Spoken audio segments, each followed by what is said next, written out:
Polymerase, ligase, vector, host, इन सब के नाम आपने सुन रखे होंगे लेकिन कभी समझ नहीं आया होगा। समझ आ गया हो तो वेल एंड गुड। बाकी अभी आप देख सकते हैं, ये सबसे पहले हम यहाँ से शुरू करते हैं। आप पेज एनसीईआरटी की सीक्वेंस फॉलो नहीं करें इसमें बायोटेक्नोलॉजी में, आप पेज नंबर 201 पर जाएं। सबसे पहले ये पेज नंबर 201, यहाँ process of recombinant DNA technology, यहाँ से स्टार्ट करें आप।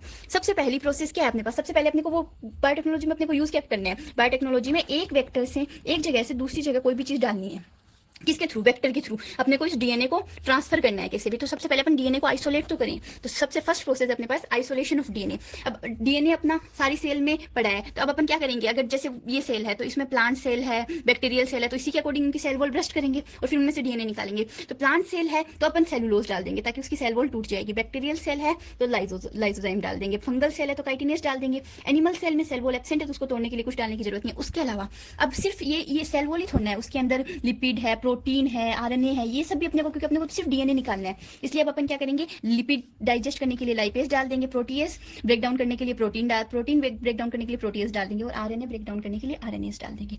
ये सब डाल के अपने पास डीएनए आइसोलेट होकर आ गया है। अब अपन इस डीएनए को बाहर कैसे निकालेंगे? तो डीएनए को बाहर निकालने के लिए एनसीईआरटी में एक प्रोसेस दिया हुआ है, ये देखिए। DNA that separate out can be removed by spooling. अब ये क्या, अपने को चिल्ड इथेनॉल लेनी है, एकदम ठंडी दारू अपने को चिल्ड इथेनॉल लेनी है। उसमें अपने को क्या करना है? एक चम्मच से आप याद रख सकते हैं, चम्मच बोलते स्पून। अब अपने को उसमें क्या करना है? उसमें चिल्ड इथेनॉल में अपना डीएनए डाल देना है, पूरा मटेरियल डाल देना है और वहां से अपन स्पून के थ्रू, देखो ये दिखा रखा है, शो कर रखा है, स्पून के थ्रू इस डीएनए को बाहर निकाल लेना है। फर्स्ट प्रोसेस क्या हुई? Isolation of genetic material DNA.